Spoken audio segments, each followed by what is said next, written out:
Bonjour mesdames et messieurs, bienvenue au Web Journal du mardi 17 mars 2015.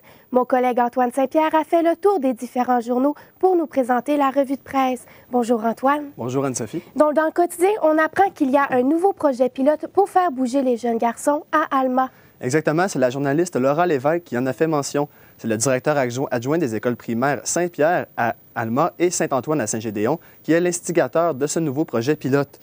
C'est en fait 8 semaines, dont une vingtaine de jeunes étudiants de la 4e année qui s'en rendront au pavillon Wilbrod Dufour tous les mercredis pour pratiquer des activités physiques et rencontrer des modèles sportifs pour eux. M.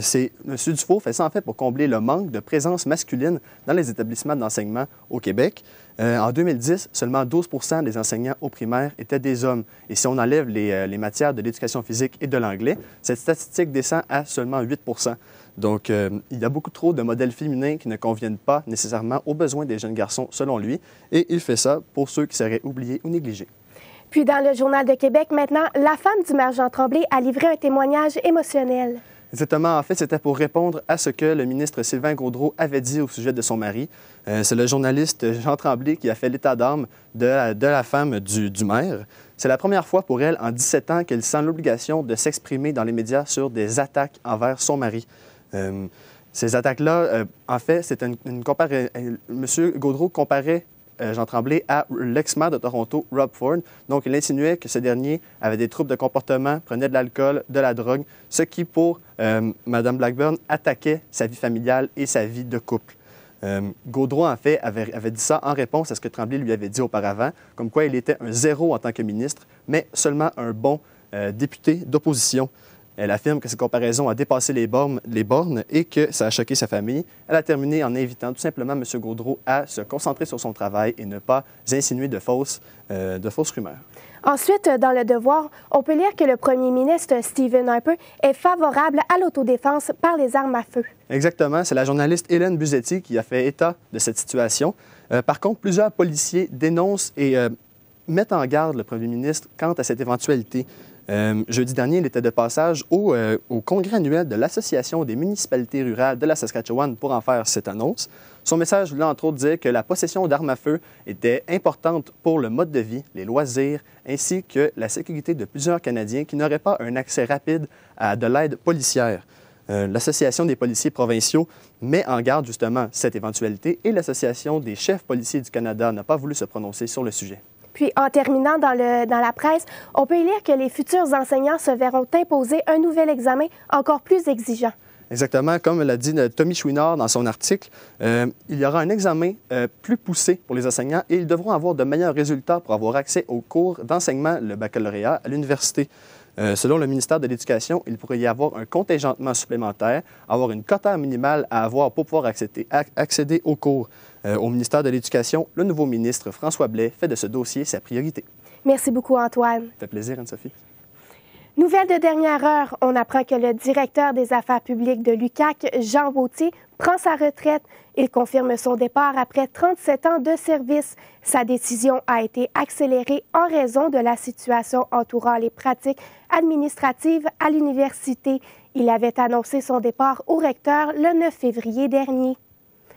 La direction de FSC met en demeure Produits forestiers Résolu et son président Richard Garneau.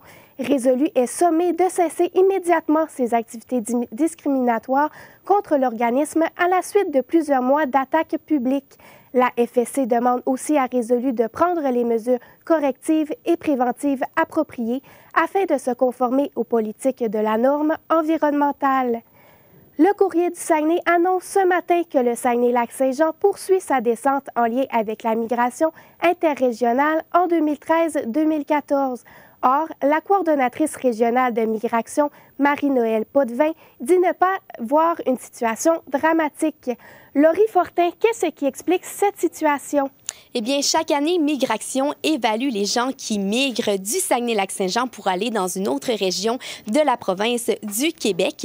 Et en 2013-2014, seulement 10 personnes de plus ont décidé de s'en aller du Saguenay-Lac-Saint-Jean. Donc, selon Marie-Noëlle Potvin, ce n'est pas alarmant. On peut l'écouter à ce sujet. Donc, c'est quand même pas dramatique. Pour nous, ça ressemble pas mal aux chiffres qu'on avait l'année passée. Bon, oui, il y a des grandes tendances. Donc, évidemment, les 15 à 24 ans sont appelés à sortir de la région en partie pour leurs études. Donc, comme elle l'a expliqué, les jeunes décident de poursuivre leurs études collégiales, mais aussi universitaires à l'extérieur de la région, puisque ici, à l'Université du Québec à Chicoutimi, ils n'offrent pas tous les programmes. Il y a aussi une autre tranche d'âge qui décide de migrer plus régulièrement, les 65 ans et plus, puisque à l'âge de la retraite, ils décident d'aller rejoindre leurs enfants et leurs petits-enfants qui ont migré dans les années antérieures.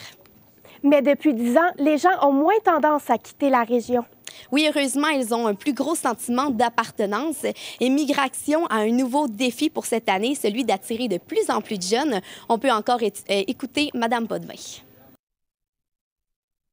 Le primaire et secondaire, on travaille principalement le sentiment d'appartenance des jeunes à travers certaines activités et la connaissance de leur région. Au niveau du cégep et de l'université, nous, ce qu'on veut, ce qu'on s'est donné comme défi à Migration, c'est de travailler avec les institutions scolaires pour offrir des stages en région. En terminant, qu'est-ce que Mme Potvin pense des municipalités fantômes? Selon Mme Potvin, c'est très inquiétant. Par contre, les municipalités ont avantage à offrir beaucoup plus de mesures attrayantes pour attirer les jeunes dans leur milieu. Merci beaucoup, Laurie. Ça fait plaisir. La direction du camping Jonquière plaidera non coupable aux 2 constats d'infraction émis par la Direction des poursuites criminelles et pénales pour avoir possiblement effectué des travaux sans les autorisations du ministère de l'Environnement. L'avocat du camping, Maître Charles Quentin, indique que la direction est dans son droit et que le plaidoyer de non-culpabilité sera envoyé aujourd'hui. Les 2 amendes totalisent plus de 40 000 $ pour des travaux réalisés en 2012 et en 2014.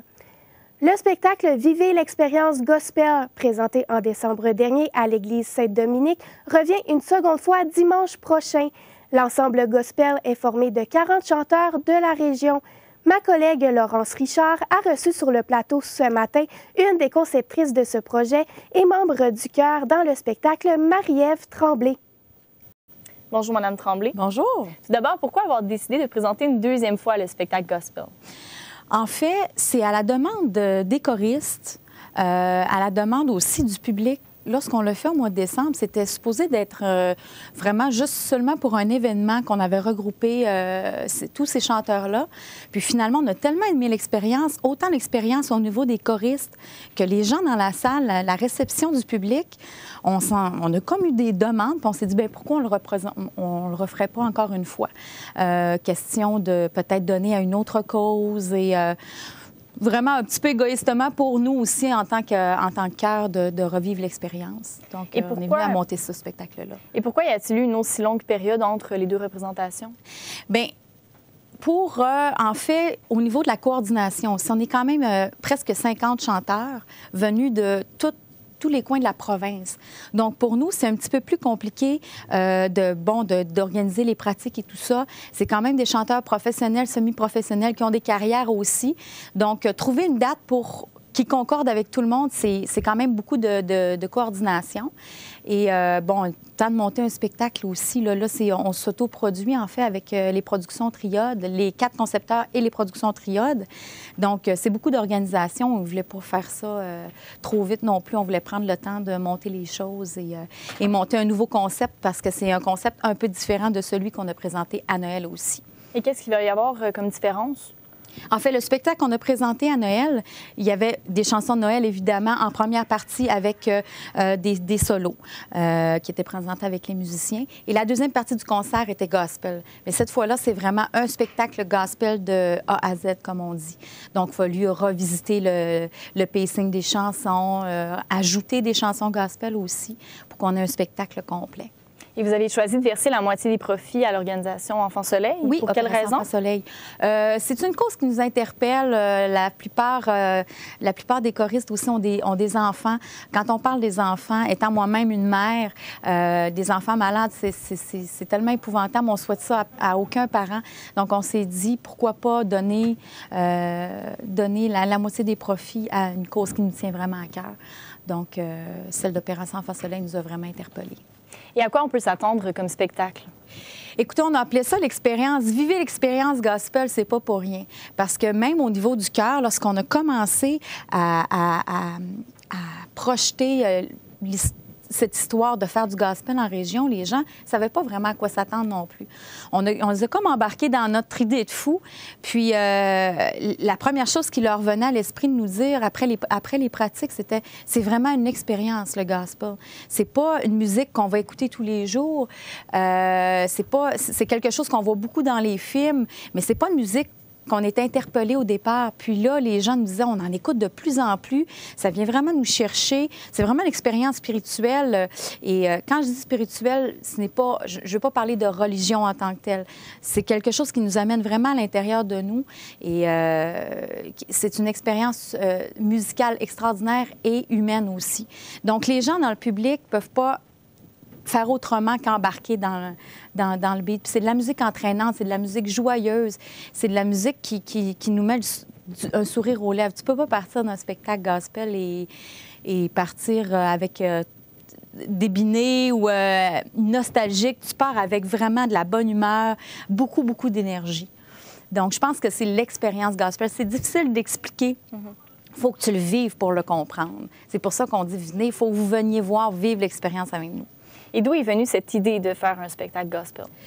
Ça, c'est quand on dit avoir une idée de fou.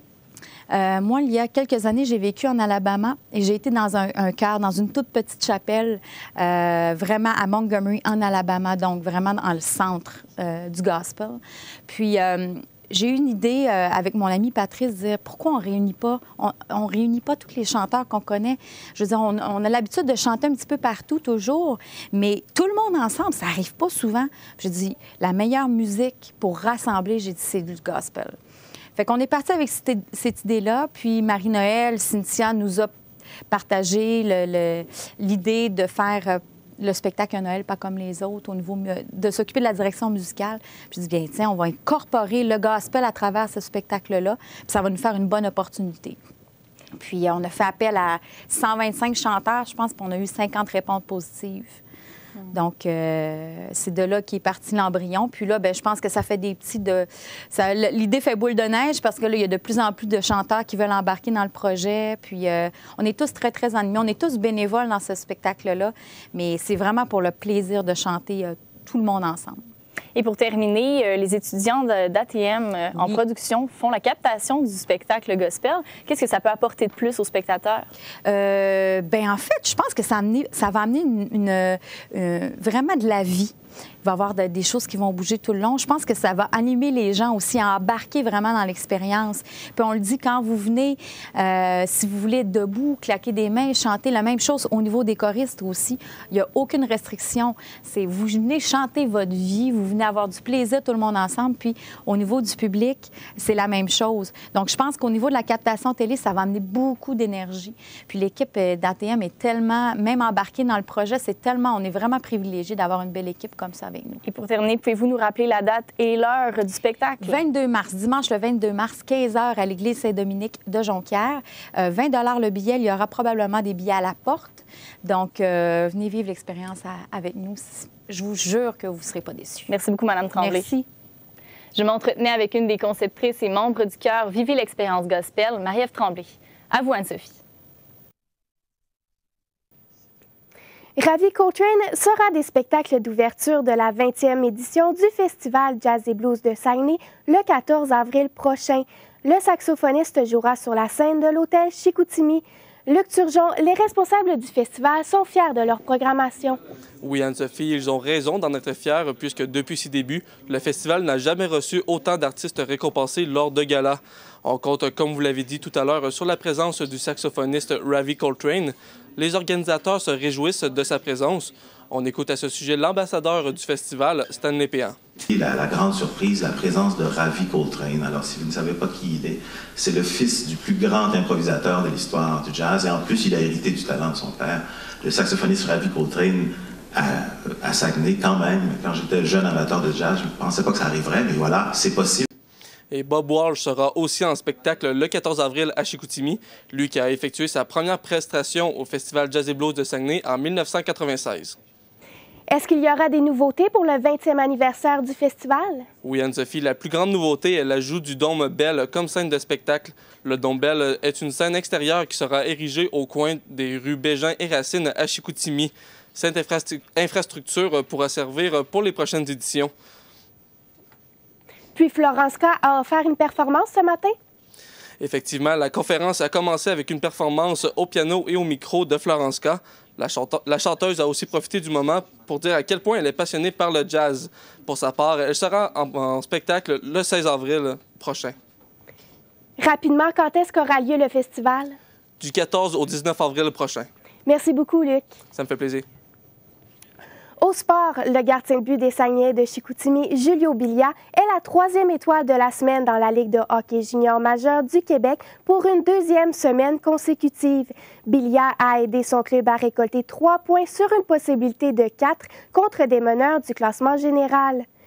Le maire d'Allemand, Marc Asselin, a annoncé que le conseil municipal versera un total de 30 000 $ à l'athlète de vélo de montagne Léandre Bouchard pour réaliser son rêve de participer aux Jeux olympiques de 2016 à Rio de Janeiro.